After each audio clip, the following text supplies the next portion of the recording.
पुजारी जी, आपका शुभ नाम क्या है? पंडित हेमंत भट्ट, प्रधान पुजारी जागेश्वर धाम। हाँ, ये जागेश्वर जो मंदिर है जिसको हम ज्योतिर्लिंग कह रहे हैं, जी। और कई भ्रांतियाँ हैं इस मंदिर को लेकर, और इसमें क्या ऐतिहासिक चीज़ें आपके पास हैं?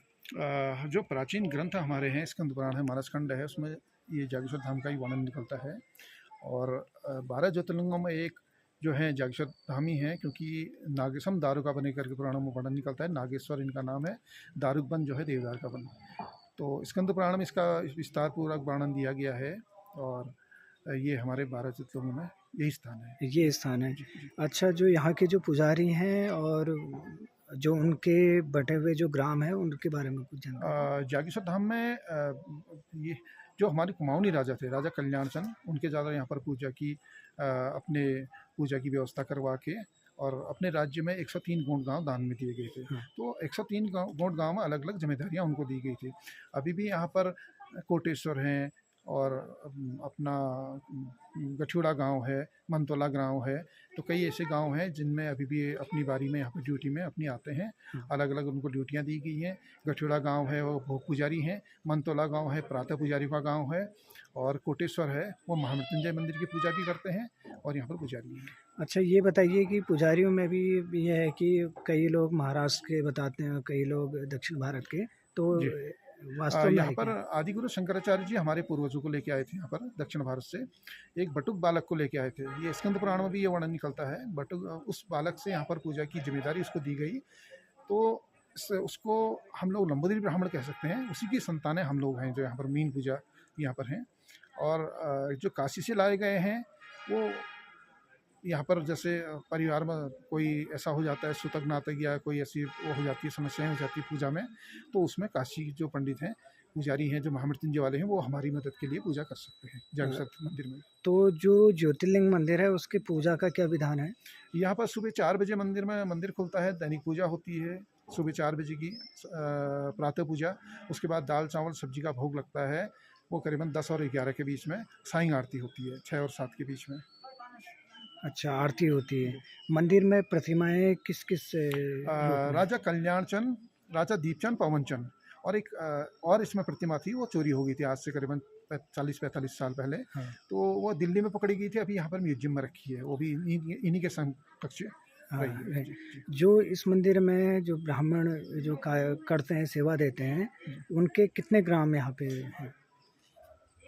ग्राम सभाएं हाँ। यहाँ पर अभी वर्तमान में 3 ग्राम सभाएं हैं। और 3 ग्राम सभाओं में कितने ग्राम, करीब कितने ग्रामों के पुजारी यहाँ? 3 ग्राम सभाओं से 3 ग्राम पुजारी सभा अभी अभी जी। वर्तमान में। मनतोला गोंड गाँव है, हाँ। ग्राम सभा है, और उसके बाद जागेश्वर है ही है, और नैकिना यहाँ पर ग्राम सभा है, वहाँ पुष्टि ये बटुक भैरव के पुजारी हैं। बटुक भैरव। बटुक भैरव। यहाँ जो मंदिर हैं, उन मंदिरों में कहाँ कहाँ के पुजारी हैं?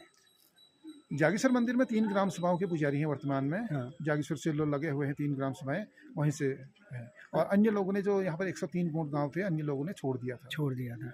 तो जो मुख्य मंदिर है जागेश्वर का, उसमें कहाँ के पुजारी हैं?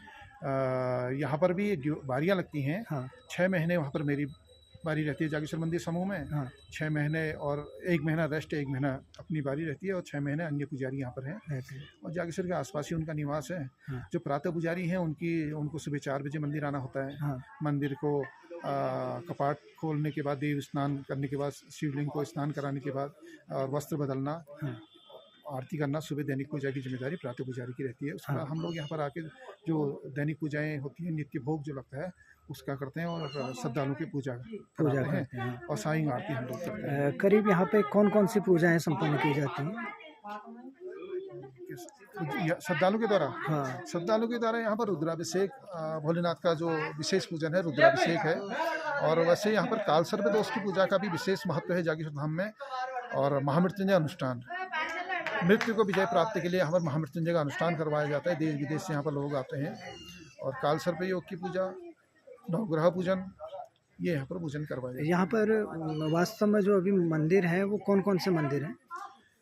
जो मेन यहाँ पर मंदिर हैं, 9 मंदिर हैं, जिनमें रोजाना पूजा और आरती होती है। जागेश्वर भगवान है, हनुमान जी हैं, पुष्टि माता मंदिर है, नवग्रह मंदिर है, नीलकंठ, और महामृत्युंजय, और केदारनाथ जी, और कुबेर भगवान जी। ये मुख्य मंदिर ये है। हाँ, इनमें जो रोज़ाना भोग लगता है इन्हीं में। जी, और इसके आसपास क्या जो पुरातन परंपरा है, दास परंपरा, वो भी विद्यमान रही है? जी, इस हुँ, मंदिर से जुड़े हुए हैं दास परिवार, जो सुबह भगवान को जगाया जाता है और रात्रि में उनको सुलाया जाता है। हाँ। भगवान को सुलाने की और जगाने की ज़िम्मेदारी दास परिवार को दी गई है। अ, वो यहाँ पर ढोल नगाड़ा पहाड़ी यंत्र उसको बजा के भगवान को सुलाते भी हैं और हाँ। सुबह जगाते भी हैं। कौन से ग्राम में वो रहते हैं? वो जागेश्वर ग्राम सभा में जागेश्वर रहती ग्राम हैं। सभा जी। में रहते हैं। और दूसरा ये एक जागेश्वर मंदिर समूह के पास में एक विशाल जागेश्वर मंदिर से 1.5 किलोमीटर पीछे एक मंदिर है, दंडेश्वर मंदिर। हाँ, दंडेश्वर मंदिर। इस जागेश्वर मंदिर समूह का सबसे मेन मंदिर उसको माना जाता है, सबसे हाँ, विशेष मंदिर। वहाँ पर भोलेनाथ ने तप किया था उस स्थान हाँ, में। तो वहाँ पर शिला की पूजा होती है, दंडी के रूप में भगवान भोलेनाथ का दंडी के रूप में पूजन वहाँ पर किया जाता है। हाँ, तो उस शिला में भगवान भोलेनाथ का शिवलिंग पतित हुआ था। हाँ। ये स्कंद पुराण के अनुसार वहीं पर भोलेनाथ ने तप किया था। सप्तऋषि के श्राप के कारण ही भोलेनाथ का शिवलिंग पतित हुआ था। ये इस वो पुराणों में भी है, प्राकृतिक रूप से वो प्राकृतिक रूप शिवलिंग से। है। जी। अच्छा, मुझे ये बताइए कि आप पुजारी के रूप में यहाँ कब से सेवा दे रहे हो और आपके पूर्वज कितने वर्षों से ये ऐसी हमारे पूर्वज ऐतिहासिक? पीढ़ी दर पीढ़ी यहाँ पर पूजन का कार्य कर रहे हैं। करीबन 14 पीढ़ी के दस्तावेज हमारे पास उपलब्ध भी हैं। हाँ, और पीढ़ी दर पीढ़ी हमको ब्रिटिश कालीन में और राजाओं से लेके अभी तक के पूरे पीढ़ी दर पीढ़ी दस्तावेज मिले हैं। और प्रमाण पत्र मिलते थे कि इनको जागेश्वर मंदिर समूह का हेड पुजारी नियुक्त किया गया है। हाँ, तो उसी परंपरा रूप से चल रहे हैं। वर्तमान में यहाँ पर समिति बनी हुई है। हाँ, तो यहाँ पर जो व्यवस्था जो है मंदिर प्रबंधन समिति के द्वारा की जा रही की है। जा रही है। ठीक है, बहुत-बहुत धन्यवाद आपका धन्यवाद, जानकारी। धन्यवाद। आपसे हाँ, पुजारी जी, जो यहाँ की मान्यताएँ हैं पुरातन समय की मान्यताएँ हैं और लोगों का जो विश्वास है, उसके बारे में कुछ जानकारी? जागेश्वर भगवान जो है जागृत अवस्था में है। प्राचीन काल से ही इस स्थान में मनौती मांगने का विशेष स्थान रहा है। यहाँ पर राजा महाराजा जो भी यहाँ पर आते थे मनौती मांगने थे। मनौती मांग के उस समय जैसे आजकल छत्र घंटी चढ़ाने का विधान है, मंदिरों में चितई गोलू देवता है, अन्य मंदिरों में छत्र घंटी चढ़ाते हैं। उस समय मंदिर बनाने का या शिवलिंग स्थापित करने का प्रावधान रहा है हाँ। मनौती पूर्ण होने पर। तो ये परंपरा के तहत ही हम जागेश्वर धाम में इतने मंदिर बने हैं। और यहाँ पर नीचे कोटेश्वर एक जगह है जागेश्वर से करीबन 2 किलोमीटर नीचे। तो वहाँ पर तो हजारों की संख्या में शिवलिंग नदी के किनारे हमने खुद देखे हैं। वहाँ पर कई शिवलिंग और कई शिवलिंग बह चुके हैं। तो ये यहाँ पर रहा है। और संतान प्राप्ति का यहाँ पर विशेष रहा है। महाशिवरात्रि को यहाँ पर कई जिनकी संतानें नहीं होती हैं, निसंतान महिलाएं यहाँ पर आती हैं और पूरी रात भर खड़ी रहती हैं, हाथ में दिया लेके पूरी तपस्या करती हैं। तो 1 साल बाद संतान प्राप्ति हो जाती है। और आज तक ऐसा नहीं हुआ है, बहुत कम ऐसा हुआ है कि जिनकी संतानें नहीं हुई हो। नहीं यहाँ हुई। पर 110% बिल्कुल तो मुख्य रूप से संतान प्राप्ति के संतान लिए यहाँ प्राप्ति का पे वरदान के लिए हुँ। ये स्थान विशेष है। और जो यहाँ पे महाश्मशान है, इसके बारे में कोई ऐसी जानकारी? महाशमशान यहाँ पर बेदियाँ बनी हुई हैं। जो शमशान घाट है प्राचीन बेदियाँ बनी हुई हैं। तो ये मोक्ष दायिनी का स्थान रहा है। जो भोलेनाथ के यहाँ पर ज्योतिर्लिंग को जल चढ़ता है सीधे उस बेदी में जाता है जिसमें चिताएं जलती हैं। चिताएँ। तो जितने भी आप जो बड़े स्थान हैं, बड़े धाम हैं, उनमें शमशान घाट का महत्व रहा ही है भोलेनाथ के साथ। हाँ। उनका तो यज्ञ कुंड है वो। तो ये विशेष यहाँ पर रहा है प्राचीन काल से वेदियों का। जो यहाँ पे कुबेर मंदिर है, उसके बारे में कुछ? कुबेर मंदिर का यह है कि इसका तो ऐसे ज़्यादा पुराणों में तो है नहीं। इसका नहीं उल्लेख उल्लेख। इसका तो ज़्यादा कुबेर मंदिर है। जी जी जी। और ब्रह्मकुंड और कमल कुंड? ब्रह्मकुंड जो है ये देवताओं का स्नान स्थल है। वो यहाँ से करीबन ब्रह्मकुंड से 2 किलोमीटर ऊपर एक विशाल गुफा है। हाथी, उसको ऐरौद हाथी के नाम से उसको जाना जाता है। वहीं से ये जलकुंड निकलता है। हाँ। वो पुराणों में ये है कि ये वर्णन है कि वो जो हाथी है वो ऐरौद हाथी है, उसमें भगवान भोलेनाथ उसमें बैठ के आए थे। तो वहाँ पर जल में गिरते ही उसको पत्थर का बन गया। काफ़ी विशाल उसके अंदर कुछ गुफाएं भी हैं। तो ये जल वहीं से निकलता है। देव स्थानों के लिए कुंड बने हैं। उस गुफा से लेके ब्रह्मकुंड तक 51 कुंड बने हैं। अच्छा, ब्रह्मकुंड तो 51 कुंड। हाँ। अरे जी, जो यहाँ दासगिरी करते हैं, उनके गाँव के नाम? जागेश्वर मंदिर से लगा हुआ गांव है भिलुड़ा गांव, भिलुड़ा। हाँ। जो मंदिर की सेवा करते हैं, मंदिर में बाजा बजाते हैं। और भोग जो बनाते हैं गठुड़ा गांव। गठुड़ा।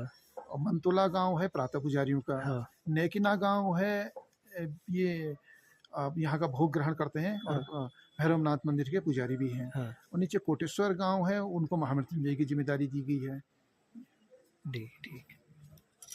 जो दास लोग हैं वो एक ही गांव के हैं, हाँ, दास भिलोड़ा के ही हुए। भिलोड़ा के। उसमें क्या कितने साल पुराने वो लोग हैं? अब ये तो राजाओं ने ही बसाया होगा ना इन हाँ लोगों को, हाँ ठीक है। ऐसा कोई अनुमान ही नहीं है। हाँ राजा जो अपने राज्य से, मैंने आपको जो दिखाया था राजा, हाँ उसने राजा कल्याण चंद के द्वारा अलग अलग गांव इनको दिए गए, ठीक अलग अलग जमीनें दी गई ठीक। उस समय से हैं। करीबन 500 साल, 450 500 साल